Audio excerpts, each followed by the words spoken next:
할렐루야. 네, 곁에 계신 분 인사하겠습니다. 이렇게 인사하시죠. 어린이 주일이니까. 저도 한때는 어린이였습니다. 네. 참 어린 시절이 그립기도 하고 그 추억의 시절에 한 번쯤 되돌아가 봤으면 하는 생각을 우리는 많이 합니다. 근데 어느덧 이렇게 어른이 되고 또 나이가 들고 이제는 어린아이들을 보면서 참 부럽다라는 세월이 흘렀지만 오늘도 하나님은 우리를 하나님의 자녀로 기쁘게 맞아주실 줄로 믿습니다. 자, 로이드 존스 목사님이 이런 말씀을 하셨습니다. 하나님을 망각한 세대가 결국 자녀 세대를 파멸로 이끈다. 자녀 세대가 파멸이 되는 것은 어른 세대, 부모 세대가 하나님을 망각했기 때문이다.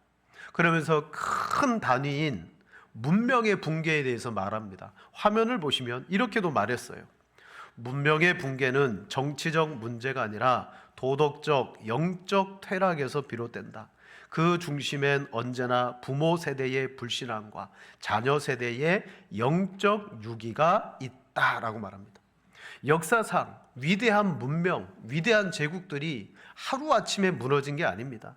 물론 거기에는 필수적으로 무너뜨릴 만한 중요한 사건이 있었겠지만 그 이전에 배경을 보면 그 나라들의 가정들이 무너졌고 더 나아가서 신앙의 전술을 실패했던 것들이 무너졌더라는 거예요. 성경을 봐도 여호수아가 가나안 정복을 완성했습니다. 근데 그 이듬해 여호수아가 죽고 어떤 일이 벌어집니까? 사사기 2장 10절 11절 말합니다. 그 세대 사람도 다 그 조상에게로 돌아갔고 그 후에 일어난 다른 세대는 여호와를 알지 못하며 여호와께서 이스라엘을 위하여 행하신 일도 알지 못하였더라. 이스라엘 자손이 여호와의 목전에 악을 행하여 바알들을 섬기며. 아멘. 여기 앞에 뭐라고 말합니까? 그 세대 사람도 다 조상에게로 돌아갔고, 이것은 부모 세대의 불신앙이 일어났고 그 부모 세대가 신앙의 전수를 제대로 하지 못함으로 말미암아 어떤 일이 벌어졌느냐? 다음 세대에 가나안 종교가 들어오고 가나안의 문화와 타협하기 시작하더라는 거죠. 부모 세대가 무너짐으로 자녀 세대의 영적인 유기, 그냥 내버려 둠, 그런 현상이 시작됐습니다. 그 결과 사사시대는요, 영적으로 도덕적으로 타락했고 집단 윤리가 실종됐고 성적인 방종이 일어났고 사회 질서가 붕괴되며 심지어는 서로 지파들 간에 전쟁을 벌였어요. 자, 이스라엘의 왕이 생긴 왕정 시대는 어떻습니까? 다윗은 신앙적으로 솔로몬에게 잘 넘겨줬어요. 하지만 그 외에 허다한 왕들이 신앙의 전수를 제대로 하지 못함으로 말미암아 후대의 왕들은 여러분 악을 행하는 왕들이 되었다라고 성경은 많이 평가하고 있습니다. 자, 가정은 뭡니까? 하나님이 우리에게 주신 천국의 모형이에요. 여러분 행복하기를 원합니까? 세상 그 어디에 행복을 찾을 수가 있느냐? 가정 안에서 행복을 찾지 아니하면 여러분 세상의 행복은요 헛된 거예요. 여러분 가정 안이 진정한 하나님의 천국의 모형이요 행복을 찾는 근원지가 되어지시기를 축복합니다. 자, 가정은 하나님이 주신 천국의 모형일 뿐만 아니라 자녀들은 하나님의 기업이다라고 말합니다. 이 자녀들은 하나님의 기업이야. 내 것이 아니고 하나님 것이야. 그러면서 믿음으로 사랑으로 기도하며 이 기업을 잘 일궈야 돼요. 오늘 본문은 예수님께서 전날 밤 신문을 당하고 채찍질 당하시고 이제 마지막 십자가를 지기 위하여 친히 그 십자가를 지고 골고다 언덕으로 올라갈 때였어요. 밤새도록 신문 당하고 채찍에 맞음으로 말미암아 기진맥진하셨어요. 그러자 로마 군인은 이 구레네 시몬이라는 사람을 억지로 데리고 와서 십자가를 매게 했어요.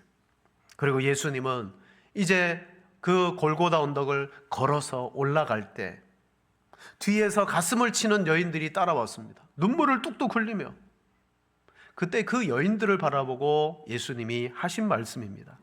예루살렘의 딸들아, 나를 위하여 울지 말고 너희와 너희 자녀를 위하여 울라. 여러분, 이 말씀은 사복음서 중에 이 누가복음에만 나와 있는 말씀이에요.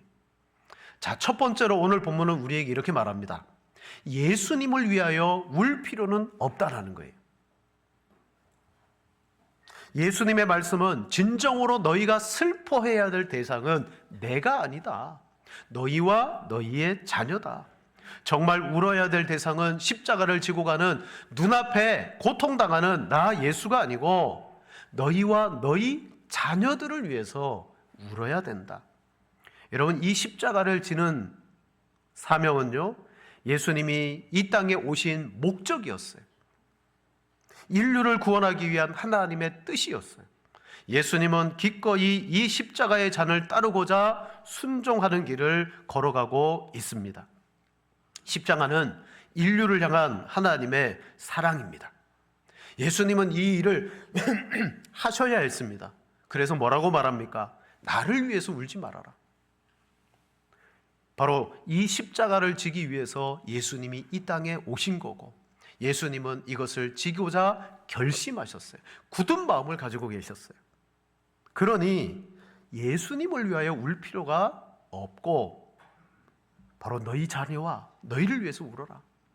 근데 확실히 우리 여자분들이 더 감성적이잖아요. 그 고통당하는 그 예수님을 보면서 이성적으로도 우는 것이 당연했어요. 지금 십자가를 지고 기진맥진하신 예수님을 보면서 눈물 흘리지 않는 것이 이상하죠. 통곡할 수밖에 없는 상황입니다. 사랑하는 여러분, 그러나 예수님은 내가 지금 이 큰 고통을 당하는 것 때문에 너희는 울어서는 안 된다. 왜요? 이 일이야말로 하나님의 영광을 드러내는 일이기 때문이다. 나는 너희에게 그 눈물과 같은 나를 불쌍히 여기는 그 연민을 받기를 원하는 게 아니고 오히려 너희가 이 십자가를 믿고 십자가로 말미암아 나와 하나님을 경배하고 그리고 이 십자가로 영광을 돌리기를 내가 원한다. 여러분, 예수님은 영원 전부터 십자가를 지시기로 아버지 하나님과 서로 의논하셨고 그리고 이 십자가 지시는 것을 여러분 기대하셨어요. 기대하셨다. 누가복음 22장 15절에 말합니다. 이르시되 내가 고난받기 전에 너희와 함께 이 유월절 먹기를 원하고 원하였노라. 이 유월절을 먹는다는 건 뭐예요? 곧 내가 이제 너희를 위하여 십자가를 지는 것을 말하는 거예요. 원하고 원하셨대. 드디어 갈릴리 사역을 이제 마지막으로 마치고 예루살렘에서 죽으실 때가 되자 예수님은 마음을 어떻게 해야 되냐? 굳게 하셨다. 이 굳은 마음으로 예루살렘에 올라가는데 그 모습을 보고 오히려 제자들이 두려워하고 당혹하게 되었어요. 누가복음 9장 51절입니다. 예수께서 승천하실 기약이 차감해 예루살렘을 향하여 올라가기로 굳게 결심하시고, 마가복음 10장 32절입니다. 예루살렘으로 올라가는 길에 예수께서 그들 앞에 서서 가시는데 그들이 놀라고 따르는 자들은 두려워하더라. 즉 예수님은 이 십자가 지시는 일에 마음의 결단을 가지고 담대하게 나아가고 있는 거예요. 그러나 따르는 제자들은 어땠습니까? 두려워했어요. 여러분, 예수님은 이 십자가가 끝이 아님을 아셨어요. 아버지께서 부활을 약속해 주셨기 때문이죠. 그러므로 영광스러운 부활이 있기 때문에 예수님은 슬퍼할 이유가 없는 거예요. 이 십자가는 실패나 패배가 아니었어요. 영광스러운 승리인 줄로 믿습니다. 그래서 예수님은 이 십자가의 의미를 분명히 아시고, 봐라, 나는 죄와 죽음의 패배자가 되는 게 아니다. 나는 죄와 죽음을 이기기 위해서 가는 것이다. 그러므로 너희는 나를 위해서 울지 않아도 돼. 자, 여러분, 우리가 이런 것들을 생각할 때, 예수님이 피치 못해 십자가를 진 게 아니구나. 예수님이 할 수 없어서 그저 아버지가 허락하지 않으니까 십자가를 지실 수밖에 없구나. 이런 수동적인 자세가 아니라 예수님은요, 결단했다는 거예요. 유월절 먹기를 기다렸다는 거예요. 이 십자가를 위해서 앞으로 나아갔습니다. 그러므로 십자가에 고난당하신 그 예수님을 우리가 볼 때 슬퍼하거나 애통해하거나 그런 마음을 가질 이유가 없어요. 우리는 거기에 머물러 있으면 안 돼요. 주님이 원하는 것은 뭐예요? 이 십자가를 통하여 하나님의 영광을 너희가 봐라. 죄와 사망을 이긴 승리의 그 영광을 너희가 보아라. 여러분, 십자가는 예수님에게 참으로 영광스러운 일입니다. 그래서 울지 말라고 하는 거예요. 그럼 누구를 위해서 울어야 되냐? 예수님은 이렇게 말합니다. 두 번째로, 내가 아니라 너희를 위해서 울어라. 자, 예루살렘의 딸들아, 나를 위하여 울지 말고 너희와 너희 자녀를 위하여 울라. 보통 이 구절로 설교한 설교문들을 쭉 보면요, 대부분 너희 자녀의 방점을 두고 설교할 때가 너무 많아요. 근데 예수님의 말씀은 너희 자녀뿐만이 아니고 누구를 위해서 울라고 제일 먼저 말했냐면 너희 자신이다. 너희다, 너희. 지금 예수님은 십자가의 극한 고통과 죽음이 앞에 있다면 예루살렘의 딸들, 곧 예루살렘에는 이제 뒤에 말씀, 장차 이 성이 무너지고 황폐케 되고 완전히 함락되어질 그 예루살렘의 멸망이 오는데 그것으로 인하여 너희가 울어야 된다라고 말합니다. 예수님은 닥쳐올 예루살렘의 멸망을 이렇게 말합니다. 누가복음 21장 6절, 너희 보는 이것들이 날이 이르면 돌 하나도 돌 위에 남지 않고 다 무너뜨려지리라. 아멘. 예수님은 분명히 보셨습니다. 그리고 그 보심을 통하여서 눈물을 흘리셨습니다. 그리고 오늘 본문 31절에 말하죠. 푸른 나무에도 이같이 하거든 마른 나무에는 어떻게 되리요. 아멘. 이 푸른 나무가 뭡니까? 또 죽은 나무는 뭐예요? 푸른 나무는 예수님이에요. 저 로마의 군사들이 나를 그들의 법으로 푸른 나무인 나도 이렇게 고통과 고난을 통하여 죽음으로 몰고 가는데 하물며 죽어있는 너희, 말라있는 너희 예루살렘아, 너희의 파괴는 더욱 참혹하고 심하지 않겠느냐. 바로 그 말씀을 드리는 거예요. 그렇습니다. 예루살렘은 장차 파괴되고 성 안의 성민들은 다 학살을 당하게 됩니다.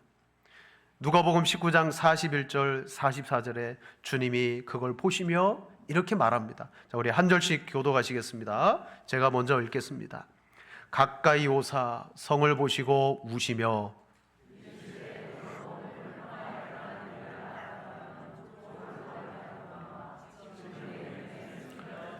날이 이를지라 내 원수들이 토도를 쌓고 너를 둘러 사면으로 가두고 또 너와 민 그 가운데 있는 내 자식들을 땅에 메어치며 돌 하나도 돌 위에 남기지 아니하리니 알지 못함을 이남이니라 하시니라. 아멘. 여러분, 예수님은 이 날을 징벌의 날이라고 말해요. 징벌의 날. 이 세대가 지나가기 전에 모든 일이 다 이루어지리라. 이건 주님의 재림을 가리키는 게 아니에요.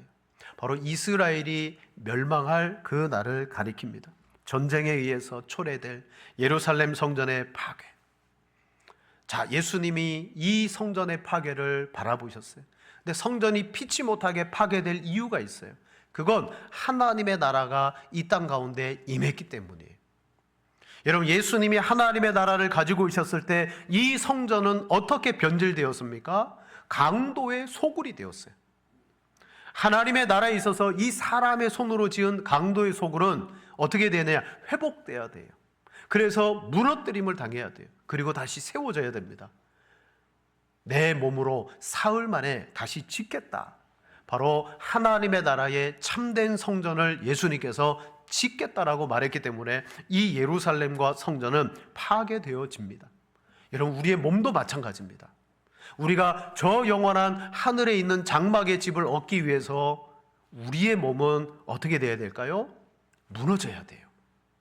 예루살렘이 하나님의 나라의 참된 성전과 그 나라가 이루어지고자 할 때는 그 이전의 것들이 무너지는 것처럼 저와 여러분에게 징벌의 날이 있어요.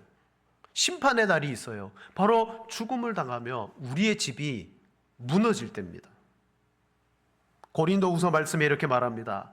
만일 땅에 있는 우리의 장막집이 무너지면 하나님께서 지으신 집 곧 손으로 지은 것이 아니요 하늘에 있는 영원한 집이 우리에게 있는 줄 아느니라.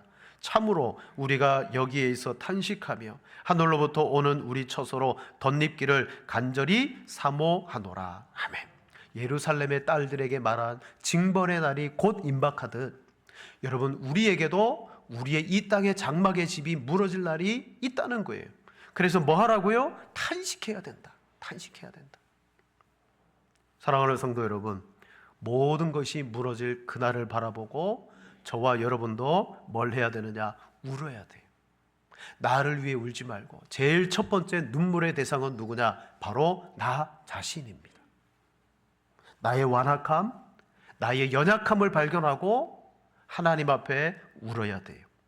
나에 대한 정확한 하나님의 말씀의 진단을 받으면서 다른 사람이 문제가 아니고 내가 문제로구나, 내가 고침받아야 되는데 내가 이렇게 여전히 완악하구나. 여러분, 나를 보면서 눈물을 흘려야 돼요. 로마서 7장의 말씀처럼 선을 행하기를 원하나 내 속에 한 법이 일어나 선을 행치 못하고 나를 죄 아래 묶어버리는도다. 오호라, 나는 공고한 자로다. 사랑하는 성도 여러분, 성경을 통해서 나에 대한 정확한 진단이 있을 때 우리는 두 손 들고 주님 앞에 나아갑니다.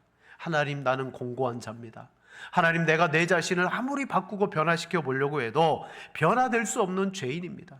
말씀 듣고 나가서 결단해도 잊어버리고 금방 넘어집니다. 제가 그런 사람입니다. 그러나 저의 장막집이 무너질 날이 멀지 않았습니다. 하나님, 나를 불쌍히 여겨 주옵소서. 나의 연약함과 나의 죄성을 볼 수 있어야 돼요. 그리고 십자가의 구원을 믿음으로 바라볼 수 있어야 돼요. 바로 예수님의 십자가가 오늘 우리에게 그 은혜와 구원이 되시는 것은 내가 얼마나 죄인인가. 여러분, 사도 바울은 자기를 뭐라고 말했습니까? 나는 죄인 중에 괴수다 그랬어요. 얼마나 위대하고 훌륭한 일을 많이 하고 성령 충만했던 사람입니까? 하지만 성령에 충만하면 충만할수록 자기 자신의 진정한 모습이 드러나는 거예요. 하나님, 내 안에 온통 완악함과 약함밖에 없습니다. 주님, 나를 불쌍히 여겨주세요. 그랬을 때 내 능력은 너의 그 약함에서 나타난다. 여러분, 하나님의 은혜가 사모되어지고 그 은혜가 믿어지기 위해서는 내 자신이 얼마나 죄 덩어리며 완악한 자인가를 알아야 돼요. 그래서 우리는 십자가 앞에서 날마다 자기를 점검해야 됩니다. 하나님, 저는 참 모순적입니다. 예배는 예배대로 드리지만 세상에 나가서는 믿지 않는 사람들과 방불하게 그렇게 살아갈 때가 아주 많습니다. 저의 연약함입니다. 하나님, 신앙생활이 10년, 20년 신앙의 연륜은 계속 쌓이는데 하나님 앞에서 저의 모습은 늘 부끄럽기 짝이 없습니다. 아무리 선을 행하고자 해도 마음은 있지만 실제로 성은을 행하며 살아가는 삶을 살 수가 없습니다. 하나님, 저의 이 연약함을 불쌍히 여겨 주옵소서. 날마다 가슴을 치며 울어야 되는 대상이 누구냐? 나라는 거예요. 나. 근데 중요한 것은 부모가 내가 나의 연약함을 놓고 눈물로 간절히 나의 존재에 대해서 애통해야 하지 않는다면 그 부모는요, 자녀의 애통함도 볼 수가 없는 거예요. 내가 애통해지지 않는데 어떻게 내 자녀의 그 영적인 상태에 대해서 애통해할 수가 있겠습니까? 바로 그것입니다. 나 자신의 죄와 부정함 때문에 우리는 하나님 앞에 날마다 애통해야 하고 눈물 지어야 돼요. 예수님을 믿는다고 말하면서 내 마음의 죄성 때문에 괴로워합니다. 내 영혼의 문제 때문에 고통당합니다. 근데 문제는 뭐예요? 사사시대나 또 성경에 신앙의 전수가 이루어지지 않았던 그 부모 세대들은 어땠느냐? 자신에 대한 애통과 고통이 전혀 없었어요. 그러다 보니까 내 고통을 알지 못하니까 내 자녀의 고통이 무엇인지도 알지 못하는 거예요. 자연스럽습니다. 내가 죄인이듯 내 자녀도 죄인이구나. 그럴 때 이 자녀를 말씀과 복음으로 구원받게 하려고 몸부림치고 신앙으로부터 점점 멀어지려고 할 때 안타까워하고, 정말 이런 모습이 누구에게 있느냐? 자기의 애통함이 있는 사람에게 있는 줄로 믿습니다. 여러분, 자녀에 대해서 눈물 짓고 울기를 원하십니까? 그러면 먼저 나에 대한 끊임없는 돌아봄, 반성, 회개, 정말 진정한 눈물이 여러분에게 있기를 주님의 이름으로 축원을 드립니다. 내가 애통해야 돼요. 내가 울어야 돼요. 그럴 때 너와 내 자녀를 위해서 울라. 마지막 세 번째가 나오는 거예요. 너희 자녀를 위해서 울어라. 왜? 뒤에 등장하는 말씀이 뭐예요? 보라, 날이 이르면 사람들이 말할 거다. 차라리 잉태하지 못한 이와 해산하지 못한 배와 먹이지 못한 젖이 복이 있도다. 왜요? 지금 멸망이 임합니다. 심판이 임합니다. 현실적으로. 근데 내 자녀가 있잖아요. 자녀가 그 고통을 당하는 모습을 보면서 야, 차라리 임신하지 못한 이가 복이 있다. 자녀 때문에 그때 겪게 될 고통과 아픔은 이루 말할 수 없는 거예요. 그러면서 30절에 말합니다. 자조적으로 그때의 사람이 산들을 대하여 우리 위에 무너지라 하며 작은 산들을 대하여 우리를 덮으라 하리라. 이게 뭐예요? 얼마나 고통이 극심했으면 산들아 그냥 무너져서 우리를 덮어라. 구약 성경을 보면 하나님이 선지자를 통하여서 언약의 불순종으로 말미암아 당하는 심판을 표현할 때 이 심판이 얼마나 극심하면 하나님의 선지자들이 요 메시지를 줘요. 큰 산들아 내 위에 덮어라. 오늘 예수님이 하신 말씀이 뭐냐면 구약의 선지자들이 예언했던 그 여호와의 날, 심판의 날에 대해서 예수님이 지금 말씀하고 계신 거예요. 여러분, 부모가 하나님 앞에 애통함이 없고 눈물이 없고 신앙의 전수를 자녀에게 하지 못할 때 성경은 뭐라고 말합니까? 자녀들은 영적으로 유기된다. 그 자녀들은 함께 심판받을 수 없다. 자, 대표적으로 호세아 4장 6절 말씀을 우리 같이 한번 읽겠습니다. 내 백성이 지식이 없으므로 망하는도다. 내가 지식을 버려버렸으니 나도 너를 버려 내 제사장이 되지 못하게 할 것이요 내가 내 하나님의 율법을 잊었으니 나도 내 자녀들을 잊어버리리라. 아멘. 부모들아 너희가 하나님을 잊어버렸구나. 그렇다면 나도 내 자녀를 잊어버리겠다. 부모가 하나님을 아는 지식이 사라질 때 자녀들은 영적인 고아가 됩니다.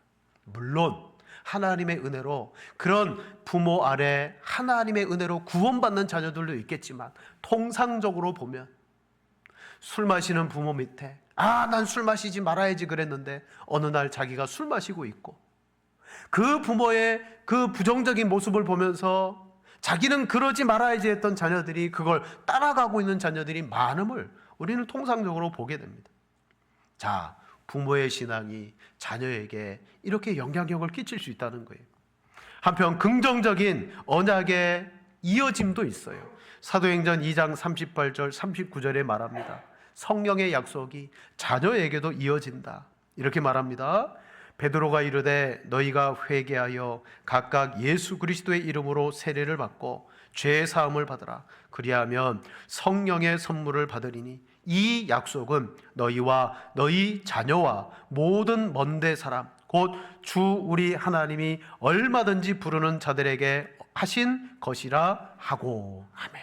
여러분, 언약은요 그 자녀들에게까지 이어져요. 언약은요 자녀들을 대상으로 계승되어지는 특징이 있어요. 바로 성령의 약속이 뭐예요? 너희가 성령을 선물로 받으면 너희로만 끝나는 게 아니야. 너희 자녀와 먼데 사람까지 이 약속이 갈 거야. 참된 회개의 믿음은 반드시 자녀 세대에게 은혜로서 영향을 미치게 됩니다. 반대로 부모의 세대의 타락은 자녀의 세대의 타락으로 이어집니다. 그래서 예수님은 이 선지자들의 예언을 성취하면서 뭐라고 말합니까? 너희 자녀를 위해서 울어라. 근데 너희 자녀는 나와 분리된 게 아니다. 너가 울어야 된다. 너가 울어야 이 자녀가 얼마나 큰 영적 고통을 당하고 있는지를 너가 알게 될 거다. 그럼 자녀를 위해서 울 것이다.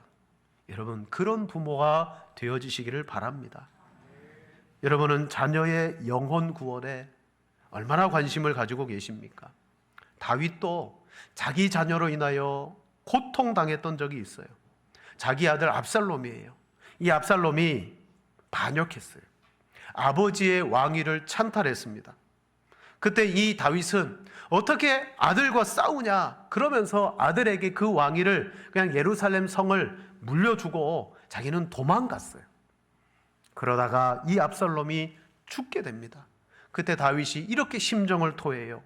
내 아들 압살롬아, 내가 너를 대신하여 죽었더라면, 차라리 내가 대신 죽었더라면 좋을 뻔하였도다. 이렇게 된 것은 모두 내 잘못이다, 내 탓이다, 내 사랑하는 압살롬아. 이 비극이 일어난 다음 다윗이 통곡했어요. 여러분, 이런 통곡을 100번 해도 소용이 없잖아요. 후회해도 소용이 없어요. 사랑하는 성도 여러분, 우리는 어떻게 보면 자녀들에 대해서 신앙으로 잘 양육하셨습니까? 성공하셨습니까? 라고 말할 때 아니요, 신앙적으로 자녀에게 저는 실패한 것 같아요. 여러분, 괜찮습니다. 이런 설교를 들으면 그래, 나는 어렸을 때 왜 아이들에게 그렇게 못했을까? 나는 실패했어. 근데 여러분, 어디로부터 시작되냐면 실패로부터 시작돼요. 실패로부터. 오늘 이 사회와 가정을 보세요. 세상에서 벌어지고 있는 일들과 가정들 속에서 벌어지고 있는 수많은 문제들을 보면 다 실패하고 있다는 것을 보여줘요. 많은 가정들이 무너졌습니다. 다음 세대가 도미노처럼 다 넘어졌습니다. 한국교회 주일학교는 어떻습니까? 실패했다는 것을 여실히 보여줘요. 전국에 주일학교가 없는 교회들이 부지기수로 늘어나고 있어요. 그것은 우리도 실패했다라는 것을 반증해 주고 있어요. 우리는 이런 가정의 상황과 교회의 상황을 보면서 우리가 실패했구나, 이제 끝났구나, 그게 아니에요. 우리는 이 실패로부터 시작해야 돼요. 어떻게 시작합니까? 하나님, 저는 이제 끝났습니다 하고 낙심하는 게 아니라 이때로부터 우리는 애통해야 되는 거예요. 낙심이 아니고 애통입니다. 애통. 하나님, 어떻게 할까요? 애통하게 될 때 하나님은 우리에게 소망을 주시는 거예요. 여러분, 우리는 미국에서 태어나지 않은 걸 참 다행으로 여겨야 돼요.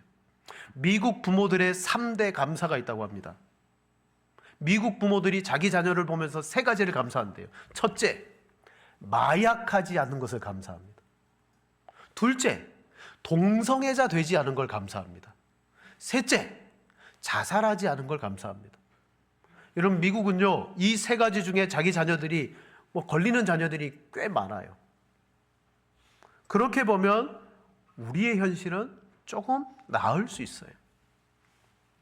그러나 나와 내 자녀를 위해서 이제 애통할 때 여러분, 하나님께서 여러분의 삶에 부흥을 주실 줄로 믿습니다. 어떻게 하면 내가 하나님, 이 자녀를 위해서 애통할 수 있겠습니까? 시작은 하나님 앞에 여러분 자신이 애통으로부터 시작해야 돼요. 내 속에 애통이 일어나지 않는데 어떻게 자녀를 위해서 애통할 수가 있겠습니까? 가끔 문득 그런 생각하잖아요. 나는 천국 가고 내 자녀는 지옥 가면 어떡하지? 그럴 때 반짝 마음에 서늘해지는 기운이 들지만 곧 잊어버려요. 여러분, 말씀을 들으면서 우리는 그 말씀 앞에서 하나님, 그렇게 하지 못했습니다.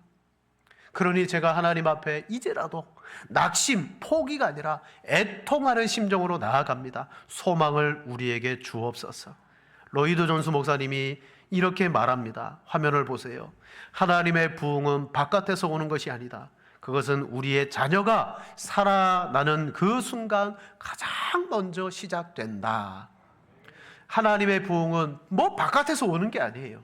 내 자녀가 살아날 때, 내 자녀가 살아나는 것은 가만히 있으면 살아나나요? 하나님 앞에 내가 눈물 짓고 내가 애통한 결과 살아나는 역사가 일어나게 될 줄로 믿습니다. 미국의 19세기에 한 도시에 방황하는 소년이 있었어요. 그는 자라나면서 술과 도박과 여러분 싸움질로 나날을 보냈습니다. 어둠의 길로 가고 있었어요. 그때 그 어머니가 매일 밤마다 그의 이름을 부르며 울었습니다. 하나님 앞에 이렇게 기도했어요. 하나님, 이 아이를 주께로 돌이켜 주소서. 주께로 돌이켜 주소서. 결국 이 아들이 돌아왔습니다. 근데 그가 누구냐? 20세기 여러분 최고의 부흥사로 섬겼던 D.L. 무디 목사님이 그 아들이었다. 그리고 훗날에 이렇게 말합니다. 나는 어머니의 눈물 때문에 하나님께 도망칠 수 없었다. 그 어머니의 눈물이 있었다. 도망가고 싶었어도 그 눈물 때문에 도망갈 수 없었다. 사랑하는 여러분, 오늘 예수님은 그 십자가의 고통과 처참한 상황 속에 우리가 대신 울어드릴 수밖에 없는 그 상황이었어요. 그러나 주님은 분명히 말합니다. 이 길은 패배의 길도 아니요, 낙심의 길도 아니다. 영광의 길이다. 나는 이 길을 위해서 왔다. 너희는 나를 위해서 울 필요가 전혀 없다. 그러나 내가 볼 때 곧 너희에는 너희 앞에 재앙의 날이 임한다. 우리의 장막이 무너질 날이 임한다. 이제 너희 자신과 너희의 자녀를 위해서 울어라 라고 말씀합니다. 여러분, 우리가 자녀 세대에게 바라는 것이 정말 무엇입니까? 인생의 성공입니까? 하나님 앞에 영광을 돌리는 인생입니까? 우리의 자녀가 좀 세상에서 성공하고 그리고 세상에서 좀 뛰어났다 그래서 그걸로 위안받으려고 하지 마십시오. 내 자녀의 영혼을 위해서 여러분 낙심하지 마십시오. 나 아직 그렇게 못했는데, 그래서 내 자녀들이 지금 이렇게 어긋나고 있는데 낙심하지 마시고 오늘 말씀처럼 애통함을 가지시고 눈물을 흘리며 나아갈 때 반드시 하나님은 놀라운 역사로 일으켜 주실 줄로 믿습니다. 시편 90편 16절에 이렇게 말합니다. 주께서 행하신 일을 주의 종들에게 나타내시며 주의 영광을 그들의 자손에게 나타내소서. 종에게 나타내신 그 일을, 그 영광을 이제는 그의 자손들에게 나타내소서. 여러분의 하나님의 크신 역사가 여러분 자손들에게 나타나시기를 축복합니다.